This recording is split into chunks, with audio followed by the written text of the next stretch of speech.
今麥這包裹詐騙的做法呢，已經愈來愈濟啊。這詐騙集團呢是傳簡訊騙民眾去到超商來領貨。經濟部這幾天來甲4大超商做伙來合作，來設一個線頂的申訴平台。在民國114年呢，攏總是收到18萬件詐騙包裹的申訴，這當中有11萬件是成功退錢，退錢率有來到60%。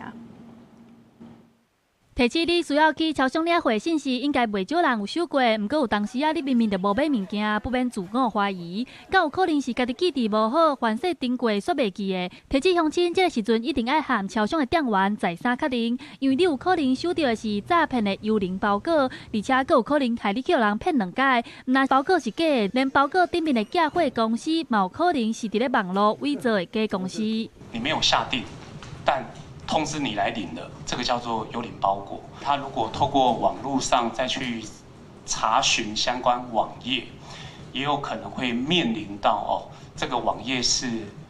也是偽造的，那很容易會造成2次被詐騙的狀況。超商業者提醒，假使講你若真正收到詐騙的包裹，嘛免緊張。經濟部為着要解決這款詐騙行為，和台灣4大超商合作，專門建置線頂申訴平台和防詐服務專線，提供民眾若是收到詐騙的包裹，會當在7天之內退貨。114年度，這個申訴平台攏總收到18萬件的申訴，成功退錢的有11萬件，退錢成功的比率達到60%。只要消費者有爭議的，去平台或者超商的這個客服這邊申訴，大概有超過60%以上都可以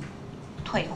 款。4大超商現在進一步和政府合作，嘛有提供員工教育訓練，分辨可疑的公司包裹編號，會當在第一時間判斷是毋是詐騙的包裹，在第一線替無辜的民眾先做檢查，阻擋無良的詐騙集團規工變東變西。記者陳亞軒、林旭凱台北報道。